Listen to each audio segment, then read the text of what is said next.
ಕಾಶಿ ವಿಶ್ವನಾಥನ ಸನ್ನಿಧಿಯ ಸನಿಹದಲ್ಲಿರುವಂತಹ ಜ್ಞಾನವಾಪಿ ಮಸೀದಿ ಕುರಿತು ಪುರಾತತ್ವ ಇಲಾಖೆಯ ಸರ್ವೇಕ್ಷಣಾ ವರದಿ ಬಹಿರಂಗಗೊಂಡಿದೆ. 839 ಪುಟಗಳ ವರದಿಯಲ್ಲಿ ಸ್ಫೋಟಕ ಅಂಶಗಳು ಬಯಲಾಗಿವೆ. ಮಸೀದಿಗೂ ಮೊದಲು ಅಲ್ಲಿ ದೇವಾಲಯ ಇತ್ತು ಅನ್ನೋ ಮಹತ್ವಪೂರ್ಣವಾದಂಥ ಅಂಶ ವರದಿಯಲ್ಲಿ ಉಲ್ಲೇಖ ಆಗಿದೆ.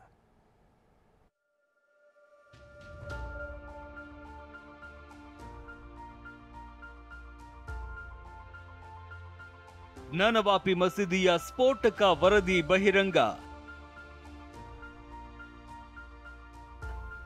ರಾಮಜನ್ಮಭೂಮಿಯಲ್ಲಿ ರಾಮಮಂದಿರ ಲೋಕಾರ್ಪಣೆಯಾದ ಬೆನ್ನಲ್ಲೇ ಕಾಶಿ ಜ್ಞಾನವಾಪಿ ಮಸೀದಿಯ ಸ್ಫೋಟಕ ವರದಿ ಬಹಿರಂಗವಾಗಿದೆ. ಕೋರ್ಟ್ ಸೂಚನೆ ಮೇರೆಗೆ ಪುರಾತತ್ವ ಇಲಾಖೆ ನೀಡಿದ್ದ ವರದಿ ಬಹಿರಂಗವಾಗಿದೆ. ಕುತೂಹಲಕಾರಿ ರೋಚಕಾಂಶಗಳು ಬಯಲಾಗಿವೆ. ದೊಡ್ಡ ಮಸೀದಿ ಇರುವ ಜಾಗದಲ್ಲಿ ಶತಮಾನಗಳ ಹಿಂದೆ ಒಂದು ದೊಡ್ಡದಾದ ವೈಭವಯುತವಾದ ದೇವಾಲಯವೊಂದಿತ್ತು ಅಂತ ವರದಿ ಹೇಳಿದೆ. ಮಂದಿರ ವಿಘ್ನಗೊಳಿಸಿ ಮಸೀದಿ ಕಟ್ಟಲಾಗಿದೆ. ಕನ್ನಡ, ತೆಲುಗು ಮತ್ತು ದೇವನಾಗರಿ ಲಿಪಿಗಳು ಪತ್ತೆ. ನೀವು ಪೋಷಕರಾಗಲು ಕಾಯುತ್ತಿದ್ದೀರಾ? ಚಿಂತಿಸದಿರಿ. ಓಯಾಸಿಸ್ ಫರ್ಟಿಲಿಟಿ 90,000 ದಂಪತಿಗಳ ಜೀವನದಲ್ಲಿ ಸಂತೋಷವನ್ನು ತಂದಿದೆ. 7825893601ಗೆ ಕರೆ ಮಾಡಿ ಅತ್ಯದ್ಭುತ ರಿಯಾಯಿತಿ ಪಡೆಯಿರಿ ಹಾಗೂ ಎಲ್ಲರಿಗೂ ಗುಡ್ ನ್ಯೂಸ್ ಕೊಡಿ. ಉತ್ತರ ಪ್ರದೇಶದ ವಾರಣಾಸಿಯ ಜ್ಞಾನವಾಪಿಯ ಮಸೀದಿ ನಿರ್ಮಾಣಕ್ಕೂ ಮೊದಲು ವಿವಾದಿತ ಸ್ಥಳದಲ್ಲಿ ಬೃಹತ್ ಭವ್ಯ ಮಂದಿರ ಇತ್ತು. ದೇಗುಲ ಕೆಡವಿ ಅದರ ಅವಶೇಷಗಳ ಮೇಲೆ ಮಸೀದಿ ನಿರ್ಮಿಸಲಾಗಿದೆ ಅಂತ ವರದಿಯಲ್ಲಿ ಉಲ್ಲೇಖಿಸಿದೆ. 839 ಪುಟಗಳ ಸರ್ವೆ ವರದಿಯಲ್ಲಿ ಮಸೀದಿಯಲ್ಲಿ ಇದ್ದ ಹಿಂದೂ ದೇಗುಲದ ಕುರುಹುಗಳ ಬಗ್ಗೆ ಸವಿಸ್ತಾರವಾಗಿ ವಿವರಿಸಲಾಗಿದೆ ಅಂತ ವಕೀಲ ವಿಷ್ಣು ಶಂಕರ್ ಜೈನ್ ತಿಳಿಸಿದ್ದಾರೆ. ಅಷ್ಟಕ್ಕೂ ವರದಿಯಲ್ಲಿ ಇರುವ ಹೈಲೈಟ್ಸ್ ಏನು ಅಂತ ನೋಡೋದಾದ್ರೆ, ಪುರಾತತ್ವ ಸರ್ವೇಕ್ಷಣಾ ಇಲಾಖೆಯಿಂದ ಒಟ್ಟು 839 ಪುಟಗಳ ವರದಿಯನ್ನ ಸಲ್ಲಿಸಲಾಗಿದೆ. ಮಸೀದಿಗಿಂತ ಮೊದಲು ಹಿಂದೂ ದೇವಾಲಯ ಇತ್ತು.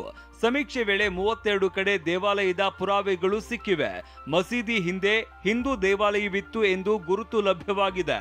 1669ರಂದು ದೇವಾಲಯವನ್ನ ಕೆಡವಲಾಗಿದೆ ಅಂತ ಉಲ್ಲೇಖಿಸಲಾಗಿದೆ. ಇದಲ್ಲದೆ ದೇವನಾಗರಿ, ತೆಲುಗು ಹಾಗೂ ಕನ್ನಡದ ಶಾಸನಗಳು ಪತ್ತೆಯಾಗಿರುವುದಾಗಿ ವರದಿಯಲ್ಲಿ ಉಲ್ಲೇಖಿಸಲಾಗಿದೆ. ಇನ್ನು ಜನಾರ್ದನ, ರುದ್ರ ಮತ್ತು ವಿಶ್ವೇಶ್ವರನ ಬಗ್ಗೆ ಶಾಸನವಿರುವುದಾಗಿ ಹೇಳಿದೆ.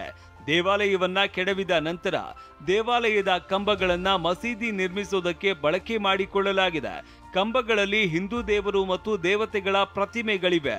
ಜ್ಞಾನವಾಪಿ ಪಶ್ಚಿಮ ಗೋಡೆಯಲ್ಲಿ ದೇವಾಲಯದ ಭಾಗವನ್ನ ಸುಲಭವಾಗಿ ಗುರುತಿಸಬಹುದು ಅಂತ ವರದಿಯಲ್ಲಿ ಉಲ್ಲೇಖಿಸಲಾಗಿದೆ. और टोटल 34 ऐसे इंस्क्रिप्शन हैं जो प्री एग्जिस्टिंग हिंदू टेंपल के थे.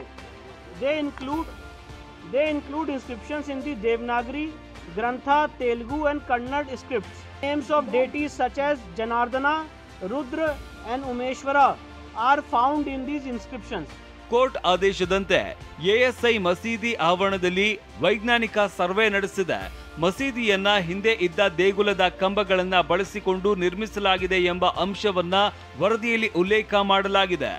ಒಟ್ಟಾರೆ ಜ್ಞಾನವಾಪಿ ಸರ್ವೆ ವರದಿ ಸಂಚಲನ ಸೃಷ್ಟಿಸಿದೆ. ನ್ಯಾಯಾಲಯದ ತೀರ್ಪಿನ ಮೇಲೆ ಎಲ್ಲವೂ ನಿಂತಿದೆ.